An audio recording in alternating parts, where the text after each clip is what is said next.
Hi friends, today recipe kingfish fry.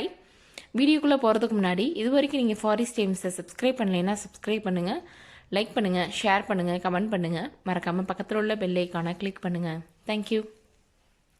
இப்போ kingfish fry செய்கிறதுக்கு தேவையான பொருட்கள் என்னென்னன்றதை பார்த்துடலாம். நான் ஒரு 1/2 கிலோ கிங்ஃபிஷ் எடுத்திருக்கேன். அப்புறம் லெமன் ஜூஸ் ஒரு பாதி லெமன் ஜூஸை இந்த மாதிரி பிழிஞ்சு வச்சுருக்கேன். அப்புறம் மசாலா ஒரு 3/4 டேபிள் ஸ்பூன் போல் மிளகாத்தூள் சேர்த்துக்கோங்க. இதில் நான் காஷ்மீரி சில்லி ஆட் பண்ணி வச்சுருக்கேன். மல்லித்தூள் ஒரு 1 டேபிள் ஸ்பூன், மஞ்சத்தூள் ஒரு 1/2 டீஸ்பூன், இஞ்சி பூண்டு பேஸ்ட் ஒரு 1/2 டேபிள் ஸ்பூன், உப்பு தேவையான அளவு. ஃபஸ்ட்டு இந்த இஞ்சி பூண்டு பேஸ்ட்டை ஒரு பிளேட்டில் போட்டுட்டு மசாலாவை ஆட் பண்ணிடலாம். அடுத்து இதுக்கு தேவையான அளவு உப்பு சேர்த்துடலாம். இப்போ வச்சுருக்க லெமன் ஜூஸையும் இதோடய சேர்த்துக்கலாம். கரம் மசாலா ஒரு 1/2 டீஸ்பூன் போல் சேர்த்துக்கோங்க. இப்போ இதை எல்லாமே நல்லா மிக்ஸ் பண்ணி விட்டுக்குருவோம். எடுத்தோடனே நீங்கள் தண்ணி சேர்க்காதீங்க. ஃபஸ்ட்டு நல்லா மிக்ஸ் பண்ணி விட்டுக்கோங்க. அது பிறகு தண்ணியை கொஞ்சம் கொஞ்சமாக தண்ணியை மிக்ஸ் பண்ணி விட்டுக்கோங்க, மசாலாவுக்கு தகுந்த மாதிரி. இப்போ நான் 1/2 கிலோ மீனுக்கு இந்த மசாலா எனக்கு கரெக்டாக இருக்கும். அதே மாதிரி சில பேர்லாம் நிறைய பேர் கடையில் வாங்குவாங்க மசாலா. ஸோ நம்ம கடையில் வாங்குறத விட வீட்டிலையே நம்ம இந்த மாதிரி மசாலா ப்ரிப்பேர் பண்ணி மீனுக்கு ஃப்ரை பண்ணி சாப்பிட்டோம் அப்படின்னா நல்லா டேஸ்ட்டாக சூப்பராக இருக்கும். இப்போ மசாலா எல்லாமே நல்லா மிக்ஸ் பண்ணியாச்சு. இப்போ இதை மீனில் அப்ளை பண்ணிடலாம்.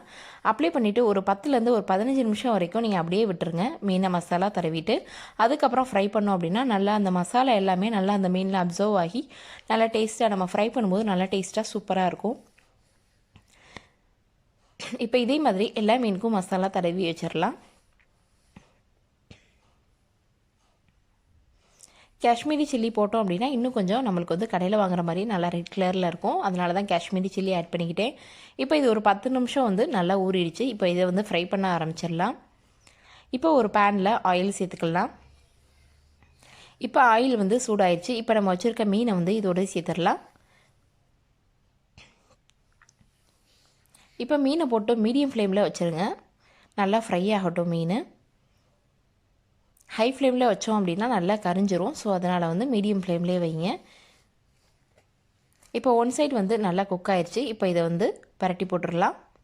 பரட்டும் போது கொஞ்சம் கவனமாக போடுங்க. பெரிய மீனுன்றதுனால கவனமாக போடுங்க, இல்லாட்டினா உடஞ்சிரும். ஸோ அதனால் கவனமாக பரட்டி போடுங்க. இப்போ மீன் மசாலா கீழே அந்த பேன்லலாம் ஒட்டும். சில மசாலாலாம் நம்ம போட்டோம் அப்படின்னா பாருங்கள், எந்த வித மசாலா எதுவுமே ஒட்டலை, நல்லா வந்திருக்கு. கடையில் வாங்குறது மாதிரியே இருக்குது. இப்போ 2 பக்கம் நல்லா ஃப்ரை ஆயிடுச்சு. இப்போ இதை ஒரு பிளேட்டுக்கு மாற்றிடலாம்.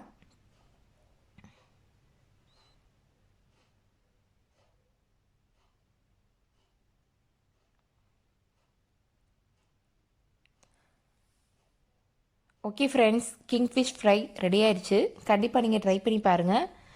இந்த வீடியோ உங்களுக்கு பிடிச்சிருந்துச்சின்னா லைக் பண்ணுங்கள், ஷேர் பண்ணுங்கள், கமெண்ட் பண்ணுங்கள், மறக்காமல் சப்ஸ்கிரைப் பண்ணுங்கள். தேங்க்யூ.